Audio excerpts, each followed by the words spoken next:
बड़ी खबर के साथ मुख्यमंत्री बृजलाल शर्मा का दिल्ली दौरा है। मुख्यमंत्री बृजलाल शर्मा दिल्ली में मौजूद है। प्रधानमंत्री नरेंद्र मोदी से उनकी मुलाकात चल रही है और भाजपा अध्यक्ष जेपी नड्डा से भी मुलाकात कर सकते हैं सीएम बृजलाल शर्मा। नड्डा को जन्मदिन की बधाई देंगे मुख्यमंत्री बृजलाल शर्मा। तो मुख्यमंत्री बृजलाल शर्मा दिल्ली दौरे पर हैं। दिल्ली पहुंच चुके हैं मुख्यमंत्री बृजलाल शर्मा, जहां उन्होंने प्रधानमंत्री नरेंद्र मोदी से मुलाकात की है और आज जेपी नड्डा से भी मुलाकात कर सकते हैं मुख्यमंत्री बृजलाल शर्मा। और इसके अलावा वित्त मंत्री निर्मला सीतारमण से भी उनकी मुलाकात का कार्यक्रम है और इसके साथ ही ललन सिंह से भी मुख्यमंत्री बृजलाल शर्मा मुलाकात करेंगे और यहाँ कई केंद्रीय मंत्रियों और गणमान्य लोगों को आमंत्रित भी करेंगे मुख्यमंत्री बृजलाल शर्मा। तो राजस्थानी प्रवासी दिवस के लिए मुख्यमंत्री बृजलाल शर्मा यहाँ केंद्रीय मंत्रियों और गणमान्य लोगों को आमंत्रित करेंगे। तो मुख्यमंत्री बृजलाल शर्मा दिल्ली में है, जहां उन्होंने प्रधानमंत्री नरेंद्र मोदी से मुलाकात की है और अब बीजेपी के राष्ट्रीय अध्यक्ष जेपी नड्डा से भी मुलाकात कर सकते हैं। आपको बता दें कि आज बीजेपी के अध्यक्ष जेपी नड्डा का मुलाकात है।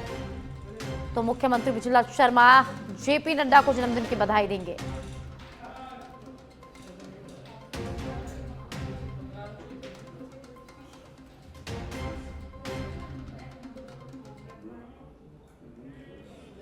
और अब कपासन से बड़ी खबर है, जहां कपासन में ईडी की कार्रवाई जारी है। ऑनलाइन गेमिंग से जुड़े लोगों के घर पर ईडी की कार्रवाई चल रही है। तालाब की पाल सोमानी मोहल्ला ब्रह्मपुरी में ईडी की कार्रवाई लगातार जारी है और एसआर वाटिका के पास और उसके अलावा भी कई स्थानों पर ईडी की कार्रवाई लगातार जारी है। क्रिकेट सट्टे से जुड़े लोगों के घर कार्रवाई को अंजाम दिया जा रहा है। सीआरपीएफ के जवान भी कार्रवाई के दौरान तैनात किए गए हैं। सुबह 5:30 बजे से ये कार्रवाई शुरू हुई है और ईडी की कार्रवाई पूर्ण गोपनीयता के साथ की जा रही है। तो कपासन से बड़ी खबर है, जहां कपासन में ईडी की कार्रवाई लगातार जारी है। तो ऑनलाइन गैम्बलिंग से जुड़े लोगों के घर पर ईडी की कार्रवाई जारी है। सीआरपीएफ के जवान भी इस दौरान तैनात किए गए हैं। आपको बता दें कि सुबह 5:30 बजे से ये कार्रवाई शुरू हुई और बड़े ही गोपनीयता के साथ कार्रवाई की जा रही है। तो कपासन में ऑनलाइन गैम्बलिंग से जुड़े लोगों के घर पर ईडी की कार्रवाई लगातार जारी है। तो ईडी बड़े ही गोपनीयता के साथ इस कार्रवाई को अंजाम दे रही है। आपको बता दें कि सुबह 5:30 बजे ईडी ने इस कार्रवाई की शुरुआत की। कपासन में ईडी की कार्रवाई लगातार जारी है। ऑनलाइन गैम्बलिंग से जुड़े लोगों के घर पर लगातार ईडी सर्च कर रही है। और ज़्यादा जानकारी के लिए मेरे सहयोगी सुनील मेरे साथ जुड़ गए हैं, जानकारी उनसे लेते हैं। सुनील, सुबह 5:30 बजे से कपासन में ईडी की कार्रवाई लगातार जारी है। ऑनलाइन गैम्बलिंग से जुड़े लोगों के घरों में ये कार्रवाई की जा रही है, क्या कुछ जानकारी है सुनील? साथ ही मैं आपको बता दूं कि ऑनलाइन क्रिकेट सट्टा जो नाम से जो एप्स के माध्यम से चलाया जाता है, जिसमें पैसों का लेन देन होता है, उसी को लेकर आज ईडी ने कपासन में जो एप के संचालक है बाल मुगल ईनानी, उसके घर पे और उनके सहयोगियों के घर पे छापे मारे हैं और वही कार्रवाई चल रही है। हालांकि ईडी ने सीआरपीएफ की टीम के साथ सुबह 5 बजे ही उनके ठिकानों पर पहुंची है और कार्रवाई चूंकि प्रेस को अभी दूर रखा गया है और जब जो भी चर्चा हुई वो ये है कि जो भी कार्रवाई होगी उसको कार्रवाई के बाद में आपको बताया जाएगा। जी बहुत बहुत शुक्रिया सुनील इस तमाम जानकारी के लिए।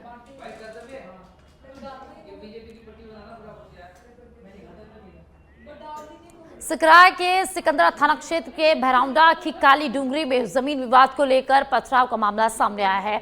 जमीन को लेकर पहले से ही एसडीएम कोर्ट में मामला लंबित है, लेकिन इसके बावजूद एक पक्ष के अधिक संख्या में लोग पहुंचे और दूसरे पक्ष पर अचानक पथराव शुरू किया गया। अचानक हुए हमले से बचने के लिए एक पक्ष के लोग अपने मकान की छत पर चढ़कर जान बचाते नजर आए। घटना के दौरान कई लोग घायल हो गए, जिन्हें उपचार के लिए जिला अस्पताल दौसा ले जाया गया है। वहीं घटना की सूचना पर सिकंदरा थाना पुलिस मौके पर पहुंची और हालात अब काबू पर बताए जा रहे हैं।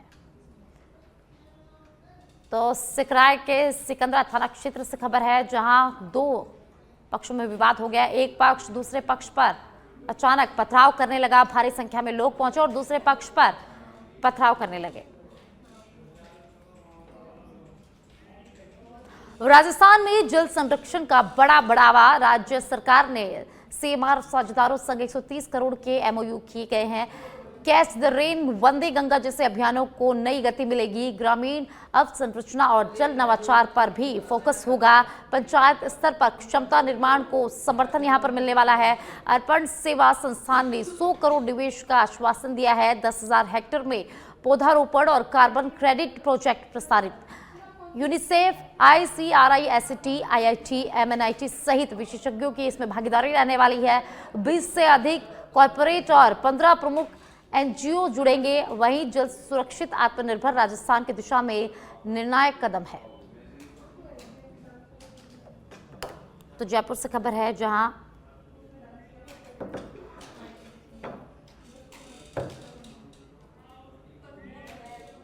वैसे भी जयपुर से खबर सामने आ रही है, जहां स्कूटी से घर जा रहे युवक को रोककर मारपीट कर लूट की गई। 3 बदमाशों ने मोबाइल और 7,300 रुपए पीड़ित से छीने। पीड़ित रामकिशोर मीणा ने शिवदासपुरा थाने में इसकी रिपोर्ट दर्ज करवाई है। रिंग रोड के पास प्रहलादपुरा की घटना है और ASI रामोतार इस पूरे मामले की जांच में जुट गए हैं। तो एक युवक को रोककर उसके साथ मारपीट की जाती है और लूट भी की जाती है। 3 बदमाशों ने युवक के साथ मारपीट की और उसके 7,300 रुपए छीने।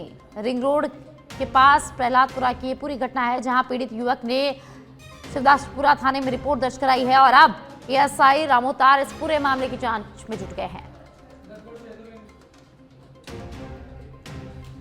तो जयपुर में एक युवक के साथ मारपीट और लूट का मामला सामने आया है।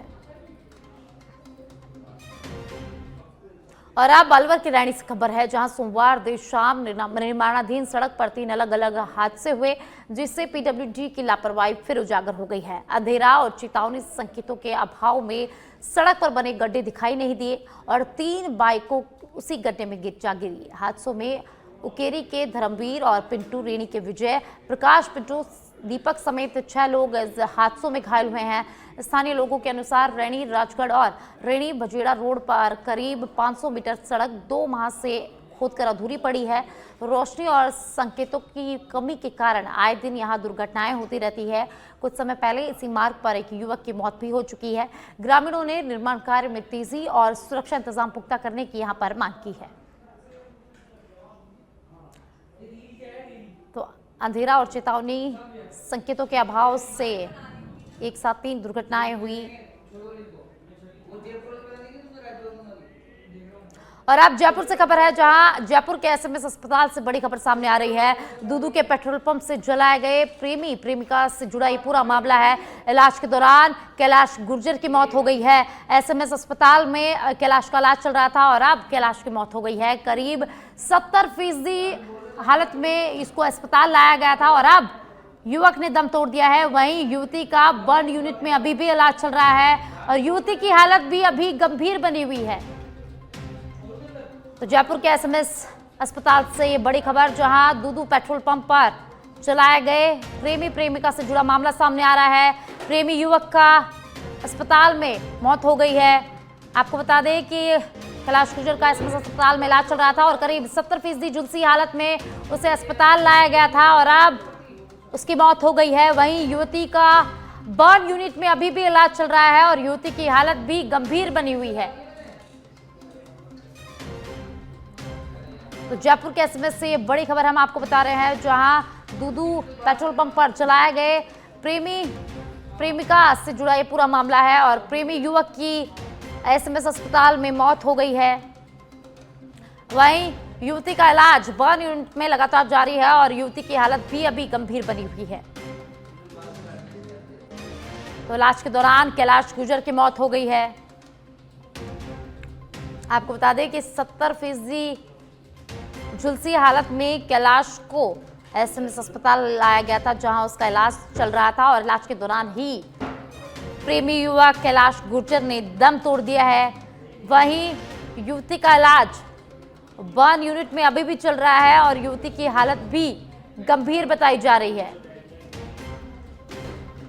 तो SMS अस्पताल से बड़ी खबर।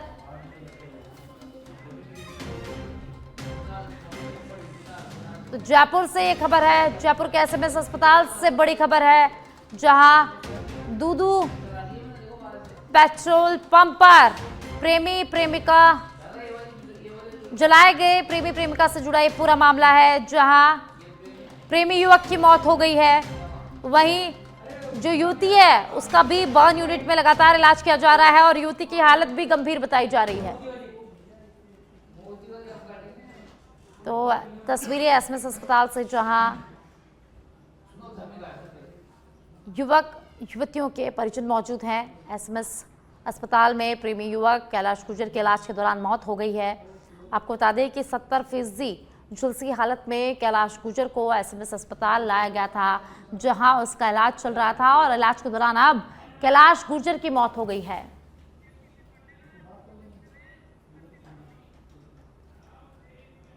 अब आपको सीधे लिए चलते हैं गुजरात, जहां उत्तराखंड के मुख्यमंत्री पुष्कर सिंह धामी क्या कुछ कह रहे हैं, सुनते हैं।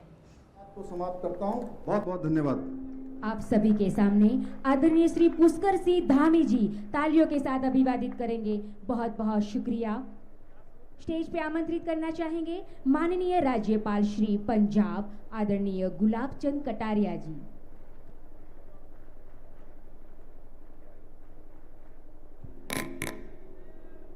आज आप और मैं बहुत भाग्यशाली हैं कि जिस भारत के नक्शे को आज हम देख रहे हैं, उस नक्शे को इस रूप में देश के सामने लाने का सबसे सफलतम प्रयास अगर किसी ने किया तो सरदार वल्लभ भाई पटेल ने किया।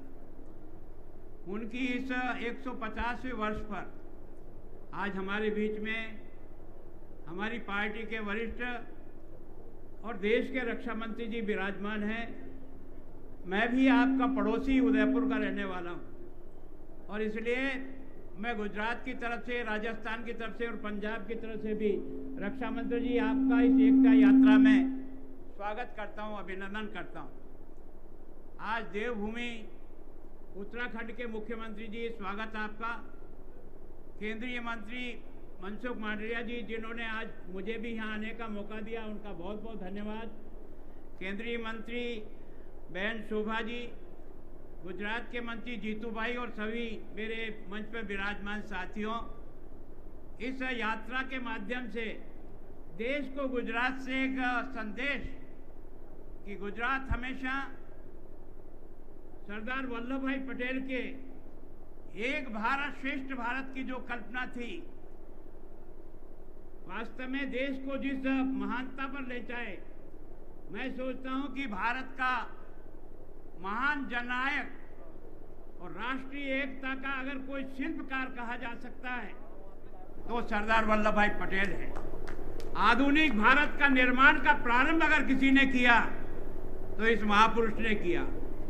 मैं सोचता हूं कि जिस समय देशी रियासतों का एकीकरण का सवाल आया, अंग्रेज ने बहुत चालाकी के साथ हिंदुस्तान को ऐसी टुकड़ों की आजादी दी, मां भारती के 2 टुकड़े हुए, देश लहूलुहान था, सारा देश आग से जल रहा था और दूसरी तरफ सारी रियासतों को यह आजादी देके गया कि तुम जिधर चाहो उधर मिल जाओ, तुम स्वतंत्र रहना चाहो स्वतंत्र हो, पाकिस्तान से मिलना चाहो पाकिस्तान से मिलो, हिंदुस्तान के साथ रहना चाहो। मतलब उसने प्रयत्न किया था कि आजादी जरूर है पर आजादी भारत को टुकड़े टुकड़े में बांट करके भारत की एकता और भारत की ताकत को समाप्त कर दिया जाए। लेकिन इस बहादुर व्यक्ति ने जिस चतुराई के साथ, जिस देश प्रेम को जगाया और हिंदुस्तान की 562 रियासतें जो छोटी छोटी थी उनको एक करने का प्रयास किया। ये जो 2 रियासतें हैं, जिसमें से एक आपकी है और एक हैदराबाद की है, मैं सोचता हूं इन दोनों रियासतों ने अपने आप को घोषित कर दिया था कि हम पाकिस्तान के साथ मिलेंगे। मैं सोचता हूं ये जूनागढ़ का जिस प्रकार की जनता की आवाज थी, वहां से अधिकांश हिंदू रहते थे, उन्होंने आवाज बुलंद की कि हम किसी भी कीमत पर पाकिस्तान के साथ नहीं जाएंगे। और उसका नेतृत्व किसने किया? इस महापुरुष ने किया, देश का उस समय का नेतृत्व। और उस ज्वाला को जितनी देश में जगाई जा सकती जगाई, और उसके कारण से जूनागढ़ का नवाब भाग गया पाकिस्तान और हिंदुस्तान में जूनागढ़ मिला। यही का यही समाचार आपने देखा होगा, हैदराबाद का था। वहां के नवाब ने घोषणा की, वो माना नहीं था, उसको ताकत के आधार पर मना करके देश को एक करने का प्रयास अगर कोई कर सका तो वो ही है सरदार वल्लभ भाई पटेल कर सका। इसको इसलिए लौह पुरुष कहते हैं। दुर्भाग्य है इस देश का कि एक काम नेहरू जी ने अपने जिम्मे लिया और बाकी सारा कठिन काम सरदार पटेल के जिम्मे सौंप दिया, और वो था जम्मू कश्मीर, जो इन 60-70 वर्षों में जल करके कितने माँ के बेटे इन्होंने छीने हैं, कितने फौजियों को मौत के शिकार होना पड़ा, और जिस प्रकार का जलालतपूर्ण जीवन जम्मू कश्मीर का इंसान ने भुगता, उसको भी अगर किसी ने वापस देश के स्वाभिमान के लाने का प्रयास किया, उसका नाम नरेंद्र मोदी है। वो भी इसी गुजरात का, और वही सरदार पटेल के रक्त को कारण से आज इस देश को ऊंचाई पे लाया है। मैं सोचता हूँ आप सब लोगों को आता होगा ये सोमनाथ का मंदिर। मैं सोचता हूँ सोमनाथ पर कई बार आक्रमण हुए, कई बार सोमनाथ को ध्वस्त किया गया, भारत की संस्कृति को मिट्टी में मिलाने का प्रयास किया। हमारे जो 12 ज्योतिर्लिंग है उसमें से एक प्रमुख ज्योतिर्लिंग सोमनाथ था। देश की आजादी के बाद इस व्यक्ति ने पहला हिंदुस्तान के स्वाभिमान के स्थान को ऊंचाई देने का प्रयास किया। नेहरू जी उस पक्ष में नहीं थे, उन्होंने कहा हमें सरकारी कोई सहायता नहीं चाहिए, हम जनता के सहयोग से मंदिर खड़ा कर देंगे। और आज की तारीख में 152 फीट ऊंचा अगर ये मंदिर खड़ा है तो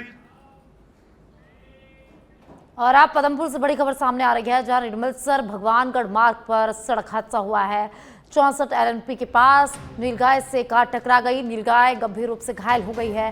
कार का बैग खुलने से बड़ा हादसा यहां पर टल गया है। वन्य जीवों भवल्ला क्षेत्र के साइन बोर्ड नहीं होने से लगातार क्षेत्र में हादसे हो रहे हैं। वन विभाग को कोई बार साइन बोर्ड के लिए कई बार अवगत कराया जा चुका है, लेकिन अभी तक साइन बोर्ड नहीं लगाए गए हैं। 64 LNP के पास हादसा हुआ, कार नीलगाय से टकरा गई और हादसे में नीलगाय गंभीर रूप से घायल हो गई। सीकर जिले के श्रीमाधोपुर क्षेत्र में पिछले 2 दिनों से लगातार गिरते तापमान के बीच आज सुबह घना कोहरा छाया रहा। कोहरे का घनत्व इतना अधिक था कि सड़क पर चल रहे वाहन कुछ दूरी पर बिल्कुल दिखाई नहीं दे रहे थे। अचानक कम हुई विजिबिलिटी के कारण वाहन चालकों को भारी परेशानी का सामना करना पड़ा।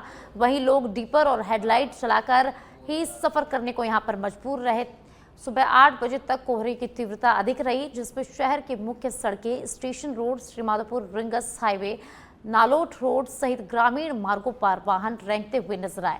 मौसम विभाग के अनुसार उत्तर भारत में चल रही ठंडी हवाओं के कारण तापमान में गिरावट दर्ज की जा रही है, जिससे अगले कुछ दिनों तक इसी तरह घना कोहरा बने रहने की संभावना है।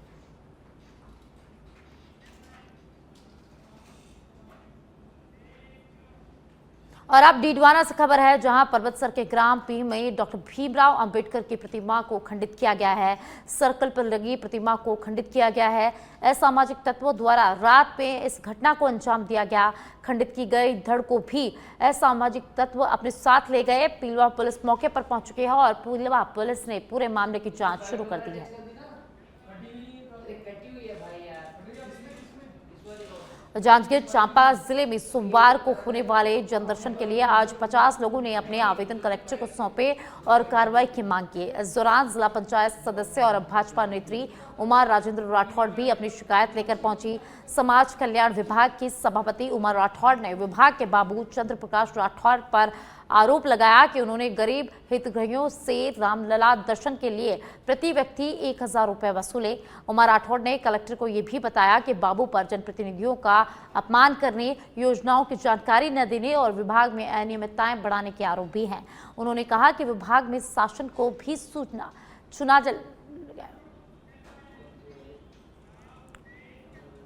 तो जांजगीर चांपा जिले में सोमवार को होने वाले जन दर्शन के लिए आज 50 लोगों ने अपने आवेदन कलेक्टर को सौंपे और कार्रवाई की मांग की।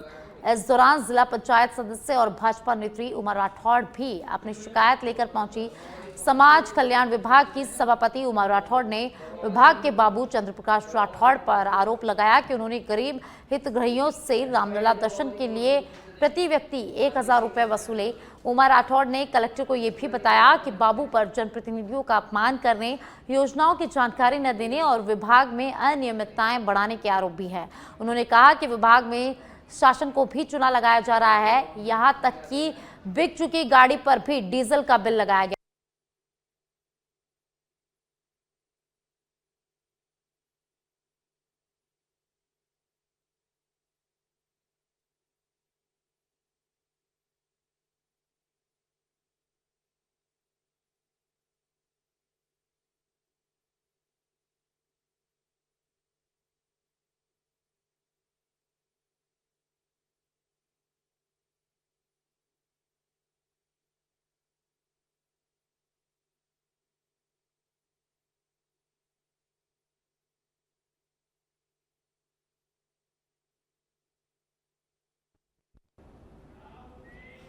जांजगीर चांपा जिला में धान खरीदी में अभी भी गति नहीं आ पाई है।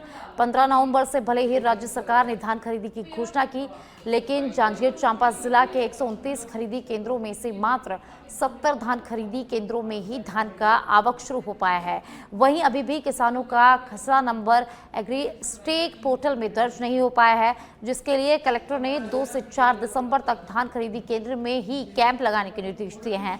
साथ ही एक सप्ताह के भीतर 300 क्विंटल से अधिक अवैध धान जब्त किए गए हैं। तो जांजगीर से खबर है, जहां एक सप्ताह में 30 खरीदी केंद्रों में से अभी लगभग 70 खरीदी केंद्रों में खरीदी प्रारंभ हो चुकी है। आज दिनांक तक 2948 किसानों से हमने 11,666 मीट्रिक टन धान की खरीदी कर ली है। धान खरीदी अभी तक सुचारू रूप से चल रही है। जांजगीर जिला में लेट वैरायटी लगाने के कारण अभी पूरे खरीदी केंद्रों में धान की आवक नहीं है और आवक के अनुरूप तैयारी और व्यवस्था पूर्ण हो चुकी है। धान खरीदी में 1 दिसंबर गुरु ज्ञान प्रकाश पर्व के पावन अवसर पर मुंगेली जिले में प्रदेश स्तरीय भव्य सनातन संदेश यात्रा की शुरुआत हुई। यह यात्रा मंडी प्रांगण मुंगेली से आरंभ होकर विभिन्न मार्गों से गुजरेगी। गुरु परंपरा के निर्देशन में आयोजित यह सतनाम संदेश यात्रा समाज में जागरूकता, समरसता और आध्यात्मिक संदेश फैलाने का उद्देश्य रखती है। कार्यक्रम में गुरु परंपरा के मार्गदर्शकों की विशेष उपस्थिति रहेगी, जिनके आशीर्वचन और दिशा निर्देश के साथ यात्रा की शुरुआत की गई। यात्रा को लेकर आयोजन समिति ने बताया कि गुरुकुल ज्ञान प्रकाश पर्व के उपलक्ष्य में 1 दिसंबर से 31 दिसंबर तक जिले भर में विभिन्न धार्मिक एवं सांस्कृतिक गतिविधियां आयोजित की जाएंगी। वहीं सुरक्षा और व्यवस्था के लिए समिति ने विशेष प्रबंध किए हैं। वहीं सतनामी समाज के गुरु और कैबिनेट मंत्री गुरु खुशवंत साहब ने बताया कि सतनाम समाज में यह यात्रा पूरी आस्था और श्रद्धा के साथ निकाली जा रही है। वंदनीय प्रातः स्मरणीय परम पूज्य गुरु घासीदास बाबा जी की जयंती 18 हमारे विश्व वंदनीय प्रातः स्मरणीय परम पूज्य गुरु घासीदास बाबा जी की जयंती 18 दिसंबर को आती है। और उनके जयंती जब आती है तो ये जो महीना होता है दिसंबर का महीना, उसको 1 दिसंबर से लेकर 31 दिसंबर तक लगातार बाबा जी की जयंती हम सब मिल के धूमधाम के साथ खुशी उमंग के साथ मनाते हैं। तो इस माह को हम सब गुरु पर्व माह के रूप से हम सब मनाते हैं और इसकी शुरुआत हम सब हमेशा प्रतिवर्ष मुंगेली जिला से करते हैं, जहां गुरु बालक दास साहेब जी यहाँ राउटी लगाए थे। इस कारण यही मुंगेली जिला से ये गुरु पर्व का संताम शोभा यात्रा प्रारंभ होता है और